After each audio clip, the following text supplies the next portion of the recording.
Ya, saudara, di dalam video yang singkat ini, saya ingin menanggapi tantangan dari seseorang atau beberapa orang ya terhadap saya. Karena saya terus mengkritik praktek-praktek mujizat kesembuhan yang palsu pada zaman ini, maka orang-orang semacam ini kemudian mulai menulis di live chat atau di kolom-kolom komentar YouTube saya, bahkan di Facebook ya, menantang saya untuk membuktikan, mempraktekkan mujizat kesembuhan yang asli itu seperti apa.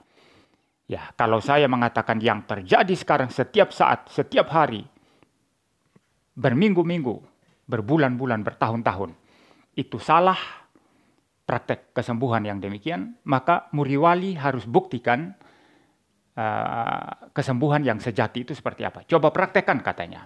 Nah, tantangan yang semacam ini adalah tantangan yang bodoh, yang lahir dari ketidaktahuan mereka tentang makna mujizat di dalam Alkitab.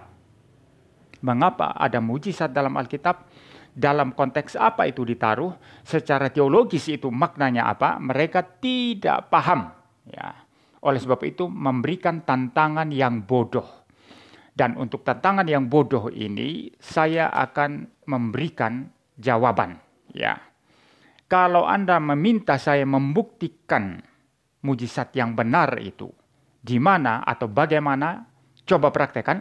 Saya tidak perlu praktekkan. Di dalam Alkitab ini sudah lengkap. Standar kita adalah Alkitab. Nah, kalau saudara mau tahu praktek mujizat kesembuhan yang sejati itu seperti apa, tinggal baca Alkitab. Petrus melakukannya di Bait Allah terhadap orang lumpuh. Orang lumpuh langsung sembuh seketika. Tidak pakai proses disuruh-suruh ya, disuruh lari atau pakai proses begitu atau ditepuk-tepuk atau apapun ya. Tidak ada proses semacam itu. Langsung orang lumpuh itu sembuh. Ada banyak praktek-praktek mujizat kesembuhan yang sejati dalam Alkitab. Kalau Alkitab pun saudara tidak percaya, saudara tolak, tidak ada guna jikalau ada orang yang menunjukkan kepada saudara mujizat kesembuhan yang asli itu seperti apa. Saudara jelas ya. Jadi standar kita Alkitab. Saudara mau tahu kesembuhan yang sejati itu seperti apa? Dilakukan Yesus, dilakukan para rasul. Semua jelas di dalam Alkitab. Standar kita Alkitab. Jadi buka matamu, baca Alkitab. Ya, ini jawaban saya yang pertama. Mau tahu praktek kesembuhan yang sejati? Baca Alkitab. Supaya engkau lihat bedanya praktek kesembuhan palsu sekarang. Yang pakai proses, pakai teriak-teriak, ya, pakai suruh lari, ya, pakai tanya-tanya. Ya, saya lihat satu video itu, ya, dari seorang pendeta yang dulu katanya reform, tapi kemudian ikut praktek-praktek kesembuhan semacam itu. Lalu dia doakan orang melalui video Zoom atau apa itu, ya. Lalu dia tanya, bagaimana rasanya sekarang, Bu? Bagaimana rasanya? Kok ditanya-tanya? Kalau engkau berdoa dan orang itu mengalami kesembuhan, tidak usah tanya-tanya. Dia pasti langsung sembuh. Pasti langsung sehat. Tidak usah paksa-paksa dia untuk mengaku dia sembuh. Ya, ditanya-tanya ya. Sudah bagaimana Bu rasanya? Sudah enak belum? Kok pakai proses seperti itu? Itu bukan mujizat namanya. Ini kepalsuan. Ya, ini kepalsuan. Ya. Jadi kalau mau tahu praktek mujizat yang sejati, ada lengkap di Alkitab. Yang pertama. Ya, itu beda dengan praktek kesembuhan sekarang ini yang pakai proses, ya. Lalu kemudian sering-sering itu 1-2 minggu, 1-2 bulan sakit lagi orang yang sama itu. Dengan penyakit yang sama. Kesembuhan hanya semu semata-mata. Ya, lalu apalagi orang yang ngaku-ngaku dapat mujizat kesembuhan ini mengagung-agungkan pendeta tertentu, pastor tertentu atau apapun itu. Ini sudah salah semua. Ya, yang dikampanyekan adalah pendeta, yang dicari adalah pendeta, pastor, pester, apapun itu. Lalu alasan saya yang kedua, jawaban saya yang kedua terhadap pertanyaan bodoh atau tantangan bodoh ini, buktikan, praktekkan mujizat yang asli. Saudara-saudara, Yesus tidak pernah memerintahkan orang percaya untuk pergi ke seluruh dunia, praktekkan mujizat kesembuhan. Yang diperintahkan oleh Tuhan Yesus adalah apa? Pergilah, jadikanlah semua bangsa muridku, dan baptislah mereka dalam nama Bapa dan Anak dan Roh Kudus. Dan ajarkan mereka. Jadi pergi menjadikan seluruh bangsa murid. Artinya penginjilan, memberitakan Injil Yesus Kristus. Karena iman timbul dari pendengaran dan pendengaran akan firman Kristus. Ya, Injil diberitakan. Lalu mereka percaya. Mereka dibaptis. Setelah dibaptis, mereka diajar terus-menerus. Itu yang saya kerjakan. Saya memberitakan Injil. Saya terus-menerus mengajar. Ya, saudara. Ya, jadi perintah Kristus adalah apa? Memberitakan Injil. Menjadikan orang murid. Membaptis mereka, mengajar mereka. Tidak ada perintah lakukan mujizat kesembuhan. Maka mujizat kesembuhan itu tidak wajib. Bukan satu keharusan bagi seorang percaya. Ya, tidak ada perintah Kristus untuk lakukan mujizat terus-menerus. Tidak ada itu. Nah, karena tidak diperintahkan oleh Kristus, untuk apa orang-orang pamer-pamer kesembuhan? Praktek kesembuhan. Ya. Untuk apa pendeta cari orang sakit sembuhkan, cari orang sakit sembuhkan. Banyak rumah sakit. Rumah sakit bisa kerjakan itu dengan lebih baik. Ya. Sangat baik sekali. Saya sakit jantung saja disembuhkan kok. Itu medis itu.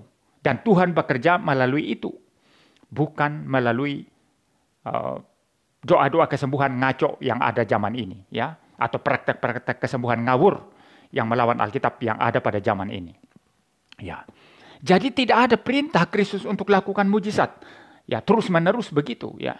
Nah, karena tidak ada perintah dari Tuhan Yesus untuk pergi melakukan mujizat, maka ketika Anda menantang saya, praktekkan yang sejati. Saya tidak ada dasar Alkitabnya.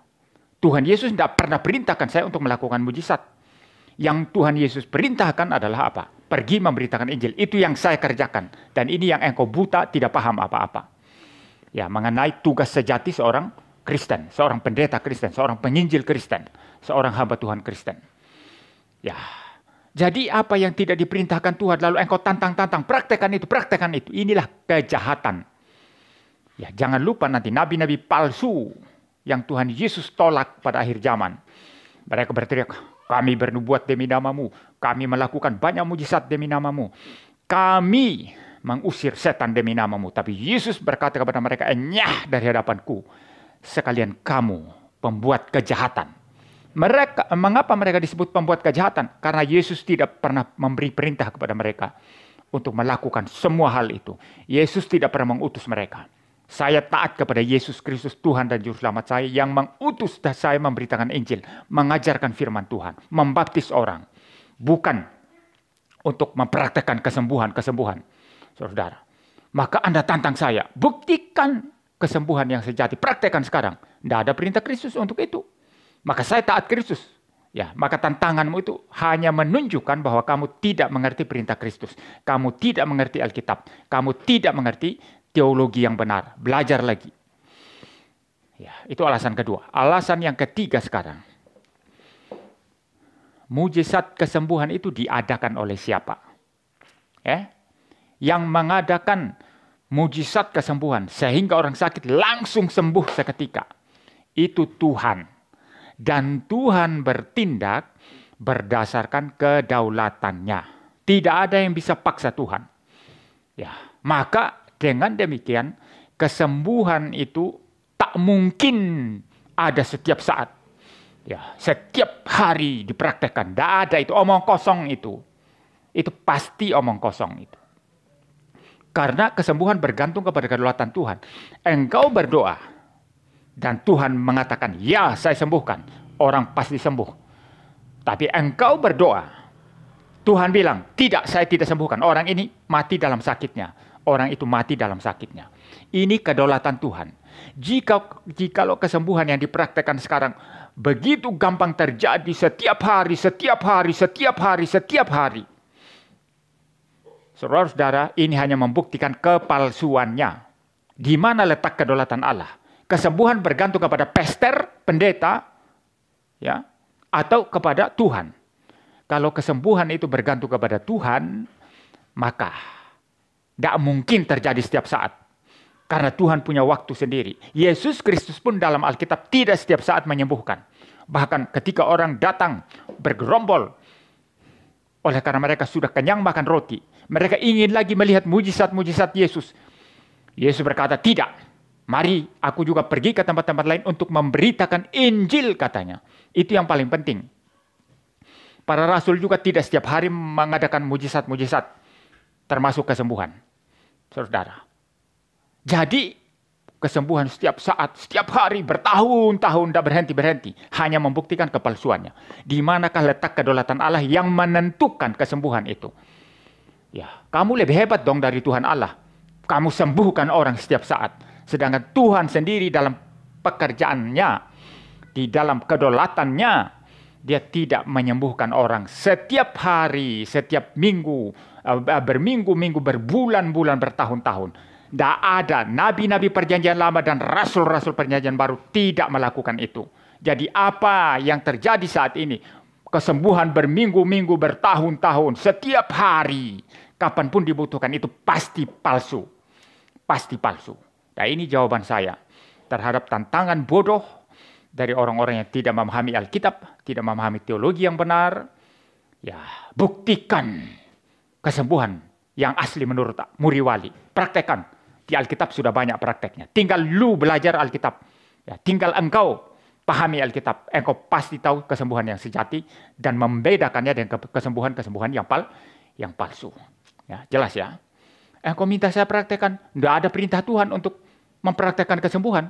Yang diperintahkan Tuhan adalah memberitakan Injil, membaptis orang, mengajar. Itu yang saya kerjakan sebagai seorang pendeta. Ya, jelas ya. Engkau percaya kesembuhan setiap saat terjadi. Berhari-hari, berminggu-minggu, berbulan-bulan, bertahun-tahun. Alkitab bilang tidak setiap saat Tuhan menyembuhkan orang. Perjanjian lama, perjanjian baru, teguhkan, konfirmasi kebenaran ini. Yesus pun tidak setiap saat menyembuhkan orang. Ya, ada saatnya dia tidak menyembuhkan orang. Karena kesembuhan itu adalah apa? Kedaulatan Tuhan Allah. Kedaulatan Yesus, bukan kedaulatan pendeta. Demikian video singkat saya ini sebagai tanggapan terhadap tantangan yang bodoh dan ngawur. Ya, untuk mempraktekkan kesembuhan. Ya, saya kira itu saja. Tuhan memberkati kita sekalian.